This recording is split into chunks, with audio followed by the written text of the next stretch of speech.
आज से नवरात्रि का पावन पर्व शुरू हो गया है। इन 9 दिनों में भक्त माता दुर्गा को प्रसन्न करने के लिए उनकी पूजा आराधना करते हैं। उन्हें तरह तरह के मिष्ठान चढ़ाते हैं। उनकी दिन रात जो है वो पूजा आरती करते हैं। तो आइए मैं आपको इस वीडियो में बताती हूँ स्टेप बाय स्टेप कि आप नवरात्रि का पूजा विधि कैसे कर सकते हैं। नवरात्रि में माता दुर्गा की पूजा विधि को कठिन नहीं रखा गया है, बल्कि सच्चे मन और श्रद्धा से करने पर माँ अवश्य प्रसन्न होती है। यहाँ मैं आपके लिए पूरे 9 दिनों के लिए आसान पूजा विधि स्टेप बाय स्टेप बता रही हूँ। नवरात्रि पूजा विधि स्टेप बाय स्टेप। पहला, तैयारी। पहले दिन घट कलश स्थापना। सुबह स्नान करके स्वच्छ वस्त्र पहने, पूजा स्थान को साफ करके वहाँ लाल कपड़ा बिछाएं।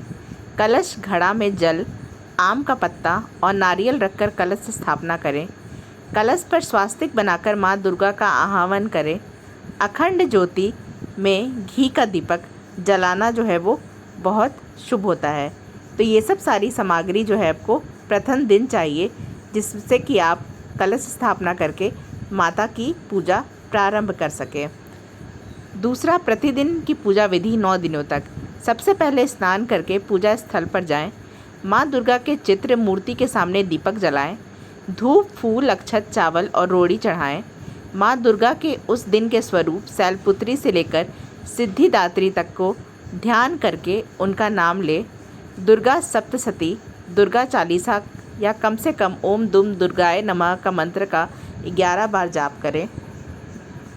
माँ को उस दिन का विशेष भोग अर्पित करें, जैसा कि मैंने पिछले वीडियो में अपने बताए थे, जिसमें कि मैंने 9 दिनों में माता को क्या भोग चढ़ाना है वो बताया है।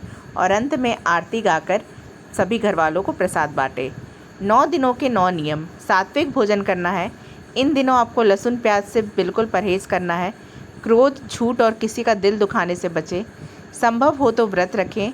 फलाहार, निर्जल, एक समय भोजन, जैसा आपको सुविधाजनक हो। रोज़ शाम को माता की आरती ज़रूर करें। अष्टमी, नवमी को कन्या पूजन करें। 7, 9 या 11 छोटी कन्याओं को आमंत्रित करें। उनके चरण धोकर आसन पर बैठाएं। उन्हें भोजन में पूड़ी, चने और हलवा कराएं। उन्हें चुनरी, बिंदी, चूड़ी या कोई भी अपने सुविधा के अनुसार उपहार अवश्य दें। और अंत में उनको चरण स्पर्श करके उनका आशीर्वाद ज़रूर लें। 9 कन्या को भोजन कराना बहुत ही शुभ माना गया है। 10वीं, विदाई पूजन का समापन। कलश का जल पवित्र स्थान पर पेड़ की जड़ या नदी में प्रवाहित करें। नारियल को प्रसाद स्वरूप परिवार में बांटें।